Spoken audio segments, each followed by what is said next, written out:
नमस्कार। स्वागत है आप सभी का आपकी अपनी चैनल भारत की बात गौतम के साथ में। दोस्तों, आज हम आपसे चर्चा कर रहे हैं हमारे जीरे की उपज और जीरे की उपज की बाजार भावों की जो स्थिति है, वो वर्तमान स्थिति और उसके साथ साथ कुछ चिंताजनक मुद्दे जो दिखाई देते हैं बाजार की ओर से, उसकी भी चर्चा कर रहे हैं। और उसके आधार पर आने वाले दिनों में हमारे पास जो भी किसान भाइयों के पास संग्रहित रूप में जीरे की उपज है, उसको लेकर आने वाले दिनों में भावों की स्थिति के साथ हम कौन सी अपेक्षा के हिसाब से जुड़े रहे, और हमारे यहाँ जो भी जीरे की उपज संग्रहित है, वो संग्रहित उपज के ऊपर हम एक किसान के तौर पर, एक संग्राहक के तौर पर कौन सी सावधानी बरते, कौन सी सावचेती बरते। तो सबसे पहले देखते हैं बाजार के रुख को। बाजार की जो स्थिति है इन दिनों में, यानी कि इस सप्ताह की बात करें, जुलाई का आज 24वां दिन है, यानी कि 24 जुलाई के दिन हम आपसे बात कर रहे हैं। तो इस सप्ताह का 4 दिन बीत चुका है, और पिछले सप्ताह की स्थिति को देखें और इस सप्ताह की स्थिति को देखें तो भावों में कोई ऐसा बदलाव नहीं आया है कि जिस बदलाव को लेकर, यानी कि सकारात्मक बदलाव आया हो, और सकारात्मक बदलाव को लेकर हमारे भीतर आने वाले दिनों में और बदलाव आने की संभावना को लेकर कुछ उत्साह बढ़े या फिर कुछ आनंद या खुशी हम हमारे भीतर महसूस करें। बाजार की स्थिति जो रही पिछले दिनों में, वो बिल्कुल ऐसी रही कि किसी बाजार में बाजार के हिसाब से जो अराइवल रही, उसके आधार पर प्रति क्विंटल 100 रुपये, 150 रुपये या तो इसके इर्द गिर्द भावों में कुछ सुधार मिला, तो कहीं पर भाव स्थिर रहे, कहीं पर आवक कुछ थोड़ी सी ज्यादा बढ़ी तो भावों में गिरावट आई। और ये जो स्थिति रही, ये स्थिति किसी भी बाजार में एक दिन के हिसाब से दूसरे दिन नहीं रही। प्रतिदिन प्रति बाजार की अपनी अपनी स्थिति अलग रही, और कुल मिलाकर औसत देखे तो बाजार में सुधार नहीं समझा जाना चाहिए। बाजार जो था पिछले दिनों में, पिछले सप्ताह में, उसी ढंग से ही इसी सप्ताह में बाजार चला।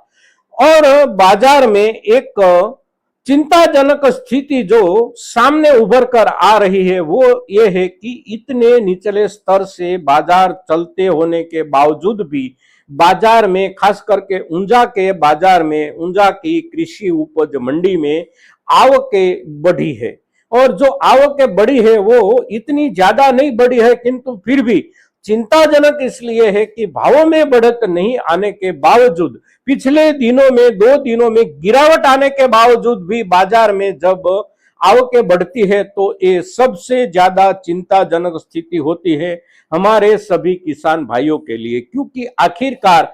या तो हमारे किसान भाई कुछ हद तक थके हुए हैं, या फिर बाजार में व्यापारियों की ओर से भी उनके यहाँ जो संग्रहित उपज है जीरे की, हमारे किसान भाइयों के पास से खरीदी हुई उपज है पिछले दिनों के दौरान, वो उपज बाजार में कुछ ना कुछ हिसाब से आने की शुरुआत हो गई है इस वर्ष में। और इस सीजन में, यानी कि पिछला जो उछाल आया था अप्रैल के महीने में, उसके बाद की जो स्थिति है, ये स्थिति हमारे पिछले कई सालों से कुछ अलग प्रकार की स्थिति है इन दिनों में। यानी कि पिछले 1.5 से 2 महीने के आधार पर हम बाजार का, खास करके व्यापार का विश्लेषण करें, तो एक स्थिति उभर कर सामने आती है कि हमारे देश के व्यापारी समुदाय की ओर से दुनिया के बाकी बाजारों में अपने माल की निकाल की कोई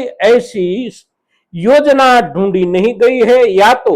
कोई ऐसा व्यापार नहीं खोज निकाला है हमारे व्यापारियों ने कि हमारे यहां से खरीदा हुआ माल वे लोग दुनिया के बाजार में पहुंचाए, कुछ अच्छे भाव से पहुंचाए, और उसका असर हमारे घरेलू बाजार पर देखने को मिले। हमारे किसान भाइयों के हाथ से बिकता हुआ जो भी उपज हो जीरे का, उसके ऊपर कुछ भावों में हम किसान भाइयों को बढ़त मिले। स्थिति ऐसी नहीं दिखाई दी पिछले 2 महीनों के दौरान। और उससे उल्टा देखने को मिलता है कि जब बाजार में उछाल आया था तो उछाल के दिनों में जो भी व्यापारी जो नियमित रूप से व्यापार करते आए हैं वो व्यापारी हो या फिर कुछ नए व्यापारी नए संग्राहक बाजार में दाखिल हुए थे उन दिनों में, ये सभी लोगों की ओर से अब कहीं ना कहीं कुछ ना कुछ थोक में अपनी ओर से वो हमारे पास से हमारे ही बाजार से जो माल खरीदा हुआ था, यानी कि हमारे राजस्थान का कोई भी बाजार हो, जोधपुर हो, कोटा हो, मेड़ता हो, नागौर हो या गुजरात के ऊंजा हो, नैनावा हो, गोंडल हो, हलवद हो, किसी भी बाजार से व्यापारियों ने उछाल के दिनों में खरीदा हुआ जो माल था वो माल हमारे ही इसी बाजार में बिकने के लिए आ रहा है। यह स्थिति हमारे लिए सबसे बड़ी चिंताजनक है, क्योंकि जिस बाजार में हमारे पास से किसानों के पास से माल की खरीदारी होती है वो माल वो उपज कुछ दूसरे बाजारों में, कुछ दूसरे इलाकों में, यानी कि कुछ दूरी के बाजारों में जब तक बिकने के लिए नहीं पहुंच पाता तब तक हमारे बाजार में भावों में बढ़त की संभावना बहुत कम हो जाती है और हमारे बाजारों से ही खरीदा हुआ माल फिर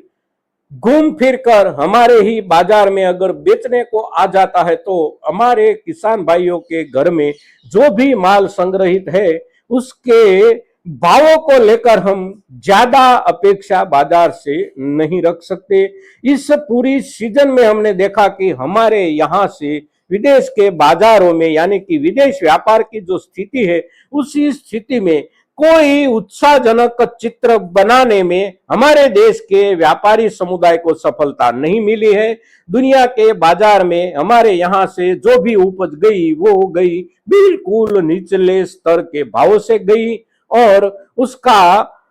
अंतिम भुगतान जो हुआ वो हमारे किसान भाइयों की जेब पर हुआ है। तो उसके साथ साथ दूसरी चिंता जो हमारे किसान भाइयों के लिए होती है वो होती है हमारे घर में जो भी संग्रहित जीरे की उपज है उसको ढंग से कैसे बचाए रखे। अब इन दिनों में जो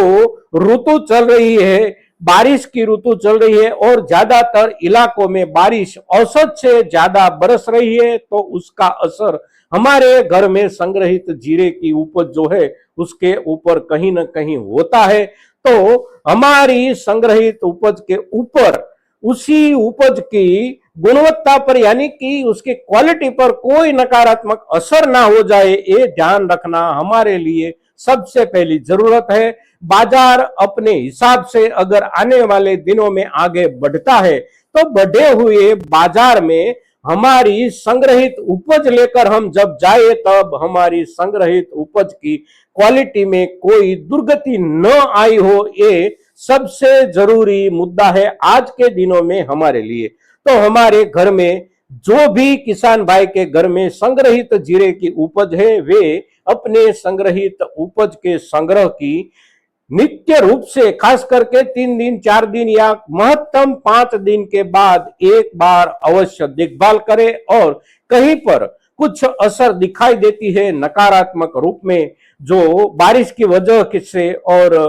नमी की वजह से होने की संभावना होती है वो ना हो जाए, उसके लिए सबसे ज्यादा सावधानी और सावचेती रखने की जरूरत है। दोस्तों, कुछ ज्यादा दिनों तक हम अगर माल संग्रहित रखना चाहते हैं तो संग्रहित उपज की भी चिंता करें, साथ साथ बाजार में जल्द से जल्द कुछ सुधार आए, ऐसी आप सभी के लिए शुभकामना के साथ आज के दिन जीरे के ऊपर इतना ही। जय हिंद, जय भारत।